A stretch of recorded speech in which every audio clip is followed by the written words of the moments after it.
Students, हमारा आज का टॉपिक है अलाउद्दीन खिलजी की बाजार नियंत्रण नीति या उसके आर्थिक सुधार। अब आपके मन में ये प्रश्न होगा कि एक सुल्तान द्वारा आर्थिक सुधार या बाजार नियंत्रण की नीति क्यों लागू की गई।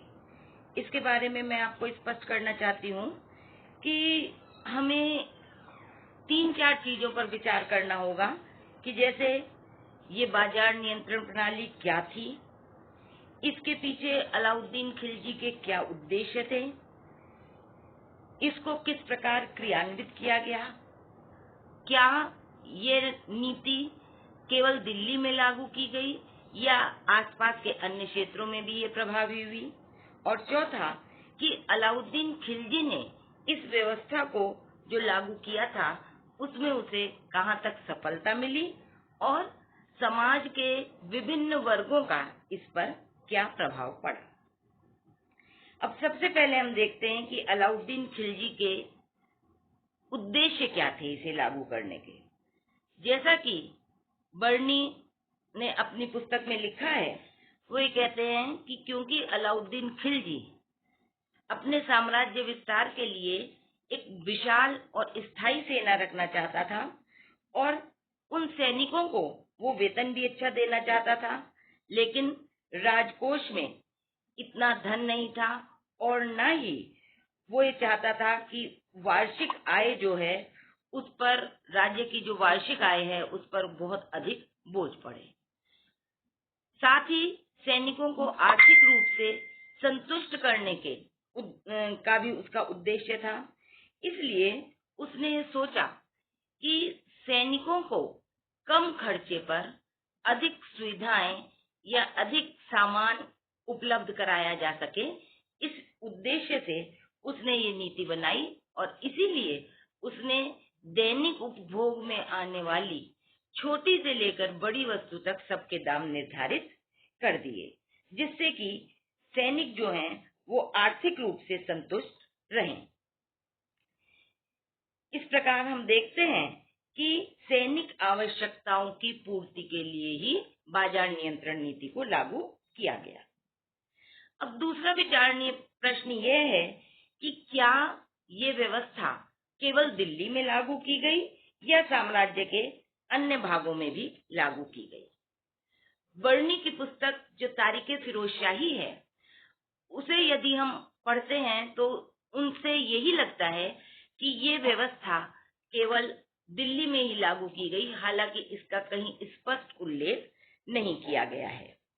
लेकिन इसी विषय में डॉक्टर के.एस. लाल ने अपनी पुस्तक खिलजी वंश के इतिहास में इन तथ्यों की बहुत अच्छे से विवेचना की है। उनका ये मानना है कि अलाउद्दीन खिलजी के बाजार के जो मंत्री थे, दीवाने रियासत, शहनाए मंडी, उनके जो कार्यकलापों का बर्नी ने उल्लेख किया है, उससे यही पता चलता है कि वो दिल्ली में ही नियुक्त किए गए थे। इसके अलावा व्यापारी और दुकानदारों को दीवाने रियासत में अपना पंजीकरण कराना पड़ता था और दिल्ली में ही रहने एवं वहीं व्यापार करने के संबंध में भी उन्हें एक करार करना पड़ता था।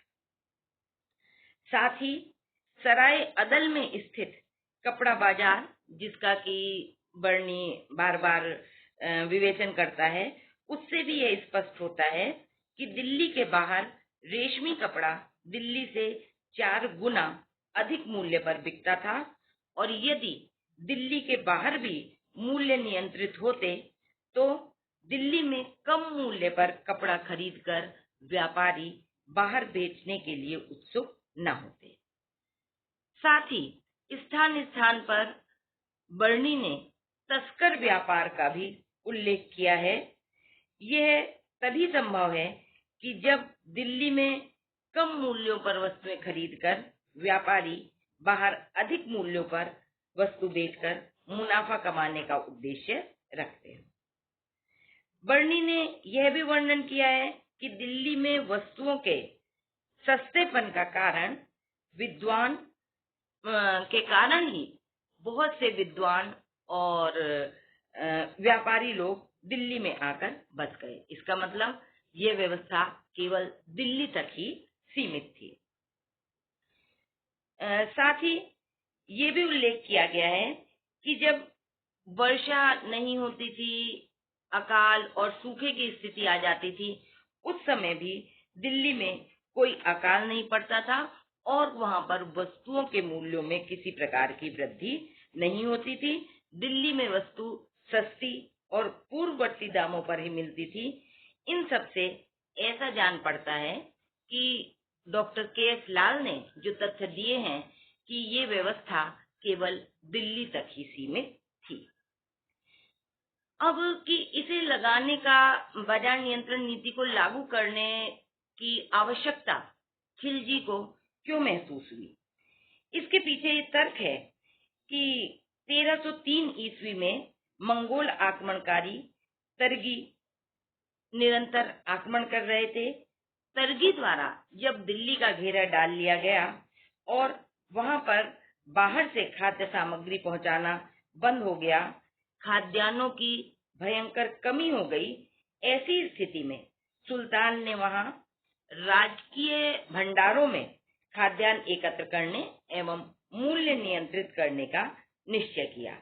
उसका ये अनुमान था कि इस प्रकार की नीति अपनाकर मंगोल आक्रमण को विफल करने व राज्य में वो सफल हो सकेगा और एक विशाल साम्राज्य का वो निर्माण कर सकेगा। लेकिन क्योंकि मंगोल आक्रमणकारी समय समय पर आक्रमण कर रहे थे, तो उसके लिए एक विशाल सेना रखना भी अनिवार्य था। जैसा कि मैंने अभी आपको पहले भी बताया था कि अलाउद्दीन खिलजी ने छोटी से लेकर बड़ी, जैसे कि अनाज, दाल, दास, घोड़े, मांस, मछली, सब्जी, छोटी से छोटी सुई जैसी दैनिक आवश्यकता की सभी वस्तुओं के दाम निर्धारित कर दिए। बर्नी ने अपनी पुस्तक तारीखे फिरोजशाही में उल्लेख किया है। मैं आपको दो एक उदाहरण देती हूँ। जैसे उस समय जो गेहूं के दाम थे वो 7.5 जीतल प्रतिमन थे। चावल 5 जीतल प्रतिमन के हिसाब से बेचा जाता था। जीतल तांबे का सिक्का होता था और जिसका वजन 1 तोला होता था। और आधुनिक मुद्रा विशेषज्ञ नेल्सन राइट ने भी ये कहा है कि यह लगभग 1 पैसे के बराबर होता था। इसी प्रकार चांदी का टंका 96 रत्ती का होता था और ये जो पूर्व में हमारे चांदी के सिक्के चला करते थे, लगभग उनके उस रुपए के बराबर इसका वजन होता था।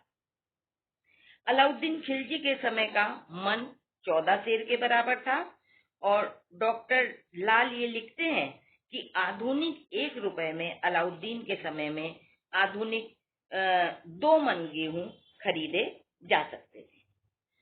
खाद्यान्नों की तरह कपड़ों और मवेशियों, हर एक चीज की कीमत निर्धारित कर दी गई थी।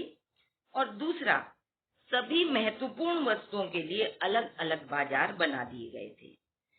जैसे कि, और इन बाजारों में फुटकर व्यापारियों के लिए अनेक दुकानें बना दी गई थी, जहां पर ये लोग निश्चित मूल्य पर अपना सामान बेचा करते थे। जैसे कपड़े का जो बाजार होता था वो सराय अदल नामक इमारत में स्थापित किया गया। बाजार में चीजों की कमी न हो, इसके लिए बाहर से चीजें मंगाने और आसानी से उपलब्ध हो सकें, इसके लिए भी सुल्तान ने उचित व्यवस्था की। क्योंकि केवल यदि मूल्य निर्धारित कर दिए जाएं लेकिन वस्तुओं की पूर्ति लोगों की मांग के अनुसार नहीं हो, तब भी ये व्यवस्था सुचारू रूप से नहीं चल सकती थी। इसलिए अलाउद्दीन खिलजी ने इसके लिए थोक व्यापारी नियुक्त किए, जो बाहर से सभी आवश्यक वस्तुएं खरीद कर लाते थे और अपना लाभ लेकर अलाउद्दीन खिलजी द्वारा निर्धारित निश्चित दामों पर फुटकर व्यापारियों को ये सामान दे दिया करते थे। जहां पर जो चीज अधिक मात्रा में होती थी, जैसे कि अनाज जो था वो गंगा यमुना के दोआब में अधिक मात्रा में उत्पन्न होता था, तो वो वहां से मंगाया जाता था, जिससे कि उसकी क्वालिटी भी अच्छी हो और लोगों को सस्ते मूल्यों पर उपलब्ध कराया जा सके। जैसे कि आपको पता ही है कि अलाउद्दीन खिलजी के समय में जो लगान था वो लगभग उपज का 50% लिया जाता था। इसी प्रकार सुल्तान ने ये भी आदेश निकाला कि किसान भू राजस्व या लगान चुकाने के बाद शेष बचे हुए अनाज में से अपने परिवार के लिए आवश्यक अनाज बचाकर अतिरिक्त अनाज सरकार द्वारा निश्चित शहना के दफ्तर में पंजीकृत थोक व्यापारियों को बेच दे। इसी प्रकार कपड़ा और अन्य चीजों के संबंध में भी यही बातें लागू होती थी। एक कि बाजार पर मूल्यों पर भी नियंत्रण है, वस्तुओं की पूर्ति भी समयानुसार हो रही है, अच्छी चीजें उपलब्ध कराई जा रही हैं, लेकिन उसका ये भी देखना था कि बाजार में उसके द्वारा लागू किए गए नियम लोग या व्यापारी मान रहे हैं अथवा नहीं। ये भी वो जांच करवाता था कि कहीं वस्तु जो है मूल्य तो निर्धारित कर दिए गए हैं लेकिन उनके तोल में किसी प्रकार की कमी न हो। इसका भी अलाउद्दीन ने पूरा प्रबंध किया। उसने प्रत्येक बाजार में एक शहना, जिसे कि हम अधीक्षक भी कह सकते हैं, नियुक्त कर दिया, जो कि घूम घूम कर यह देखता था कि व्यापारी निश्चित मूल्य से अधिक न लें। साथ ही माप या तोल में भी चीज कम न हो और वस्तु की किस्म भी खराब नहीं हो। अगर कोई व्यापारी थोड़ी सी बेईमानी करते हुए पाया जाता था तो उसको शहना द्वारा कठोर दंड दिया जाता था। बरनी यह भी लिखता है कि यदि कोई व्यापारी कम तोलता था तो उसके शरीर से उतना ही मांस खींच लिया जाता था। साथ ही ये शहना जो स्थान स्थान पर घूमकर अपने बाजार का इंस्पेक्शन करते थे, वो कर्तव्य पालन अच्छी तरह से कर सकें, इसके लिए अलाउद्दीन ने घुड़सवारों की एक विशाल टुकड़ी भी उन्हें उपलब्ध करा रखी थी। कठोरता से व्यापारियों से के ऊपर नियंत्रण रखा जाता था और अनाज बाजार के अधिकारी जैसे बरीदे मंडी वगैरह जो होते थे, वो विक्रय योग्य वस्तुओं की उत्तमता की सूचना समय समय पर खुफिया पुलिस से लेते रहते थे। इस प्रकार हम देखते हैं कि अलाउद्दीन खिलजी ने विभिन्न अधिकारियों की नियुक्ति कर यह प्रयास किया कि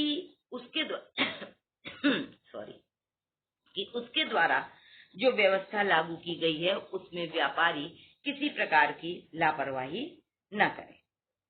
इतना ही नहीं, व्यापारियों की बेईमानी को पकड़ने के लिए सुल्तान छोटे छोटे लड़कों को कुछ जीतल देकर बाजार में बेचकर वस्तुएं मंगाता था और उनको दीवाने रियासत की उपस्थिति में तुलवाता था। यदि उनमें जरा सी भी बेईमानी या कमी पाई जाती थी तो दीवाने रियासत उस व्यापारी को कठोर दंड देता था। इस प्रकार अलाउद्दीन खिलजी की बाजार नियंत्रण नीति उसकी सोच का तो परिचायक है ही कि उसने सीमित आय में सैनिकों को संतुष्ट करने का प्रयास किया, लेकिन यह व्यवस्था उस समय के हिसाब से काफी जटिल थी, परंतु अलाउद्दीन खिलजी उसे सफलतापूर्वक लागू करने में सफल हुआ। जिस उद्देश्य से उसने इस प्रणाली को लागू किया उसमें उसे सफलता भी मिली और वह अपने उद्देश्य में काफी हद तक सफल हुआ। लेकिन अगर हम ये देखें कि उसकी इन आर्थिक सुधारों का क्या प्रभाव हुआ, तो अलाउद्दीन खिलजी के बाजार नियमों को व्यापारियों का पर्याप्त समर्थन नहीं मिला और बहुत सकारात्मक परिणाम सामने नहीं आए, क्योंकि इसके परिणाम स्वरूप व्यापार और वाणिज्य को प्रोत्साहन नहीं मिल रहा था और उन्हें अपने व्यापार में काफी क्षति उठानी पड़ रही थी। व्यापार और वाणिज्य के अलावा कृषक जो थे, किसान जो थे, वो भी इस व्यवस्था से खुश नहीं थे, क्योंकि दोआब के किसानों को इससे काफी अधिक नुकसान उठाना पड़ रहा था और सुल्तान द्वारा निश्चित कम दरों पर उन्हें अपना अनाज थोक व्यापारियों को या जो घुमक्कड़ व्यापारी होते थे उन्हें देना पड़ता था, जैसा कि प्रोफेसर मोरलैंड ने अपने लेखों में लिखा है। अलाउद्दीन खिलजी की बाजार प्रणाली जो थी, क्योंकि काफी जटिल थी, तो और अलाउद्दीन खिलजी एक कुशल शासक प्रबंधक था, तो उसके समय में तो ये व्यवस्था कुशलता पूर्वक चलती रही, लेकिन उसकी मृत्यु के पश्चात आगे आने वाले समय में उसके जो पुत्र हैं वो उस व्यवस्था को सुचारू रूप से संचालित करने में सफल नहीं हो पाए और ये व्यवस्था उसके साथ ही समाप्त हो गई। Thank you.